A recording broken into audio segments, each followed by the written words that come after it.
문재인 대통령의 취임 4주년 연설에 대해서 여야는 서로 엇갈린 반응을 내놨습니다. 민주당은 문 대통령의 위기 극복 의지에 환영의 뜻을 밝혔고 국민의힘은 국민의 인식과 동떨어진 자화자찬 연설이라고 비판했습니다. 국회 연결합니다. 차정윤 기자.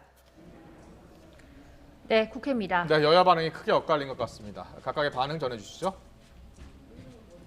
네, 더불어민주당 지도부는 당 대표실에 함께 모여 문 대통령의 취임 4주년 연설을 지켜봤습니다. 민주당은 이번 연설이 민주당의 향후 주요 과제와 완벽하게 일치한 담화라면서 당정청 원팀을 강조했습니다. 그러면서 문 대통령이 아쉬운 부분으로 꼽은 부동산 문제에 대해서도 당내 부동산 특위를 통해 뒷받침하겠다고 약속했습니다. 반면 국민의힘은 논평을 통해 문 대통령의 연설이 자화자찬뿐이라며 혹평했습니다. 실패한 소득 주도 성장 정책과 공공주도 주택 공급 대책, 또 한반도 평화 프로세스 등에 대한 인식 차이가 국민의 눈높이와 너무 다르다는 겁니다. 이제 남은 1년이라도 야당과 국민의 목소리에 귀를 기울여야 한다면서 과감한 정책 재검토 필요성을 호소했습니다.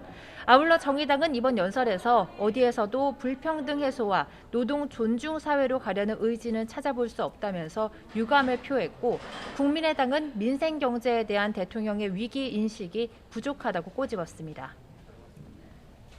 네, 또 오늘이 임혜숙, 노형욱, 박준영 장관 후보자 3명에 대한 청문 보고서 채택 마감 시한인데요. 후보자 거치와 관련해서 민주당의 입장은 정리가 됐습니까? 네, 아직입니다. 더불어민주당은 조금 전 오후 3시부터 대면으로 비공개 의원총회를 열고 장관 후보자에 대한 당내 의견을 수렴하고 있습니다. 각 상임위의 보고를 받고 지도부가 회의를 거쳐서 청와대에 의견을 전달할 계획인데요. 이번 의원총회에서 장관 후보자에 대한 거취 문제를 지도부에 위임할 가능성도 제기되고 있습니다. 앞서 여야는 장관 3명과 국무총리 후보자 청문 절차를 놓고 오늘 오전 수석 회동을 통해 협상을 벌였지만 결국 입장차만 확인하는 데 그쳤습니다. 회동을 마친 뒤 추경호 국민의힘 원내 수석 부대표는 기자들과 만나 장관 후보자 3명은 자진 사퇴나 임명 철회해야 하고 국무총리 후보자 역시 부적격자라는 입장을 전달했다고 밝혔습니다. 한병도 민주당 원내 수석 부대표 역시 총리 인준안 처리를 위해 국회 본회의를 열자고 국민의힘에 제안을 했지만 여러 현안이 얽혀 있는 만큼 함께 논의해야 한다는 답변만 들었다고 설명했습니다. 민주당은 우선 국민의힘에 지속해서 협조 요청을 하면서 국회의장을 통해 본회의 개의 일정을 조율한다는 입장입니다. 네, 대선 주자 관련 소식 알아보겠습니다.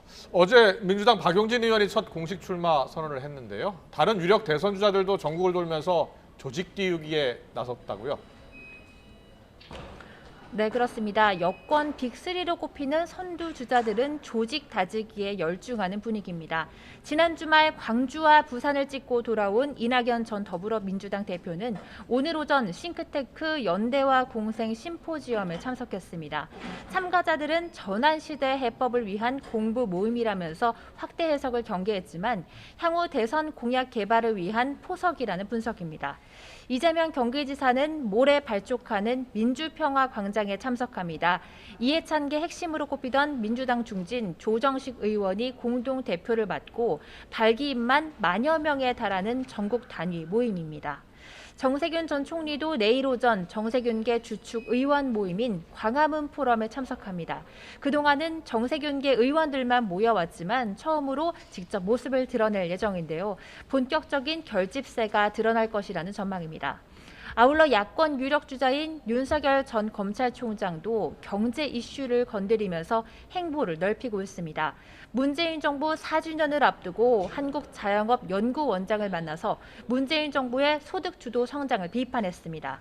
최저임금 인상과 주 52시간의 최대 피해자는 자영업자이고 이 자영업자는 국가의 기본인 두꺼운 중산층을 만드는 핵심이라는 점을 강조한 것으로 알려지면서 중도층의 지지를 염두에 둔 발언이라는 해석입니다.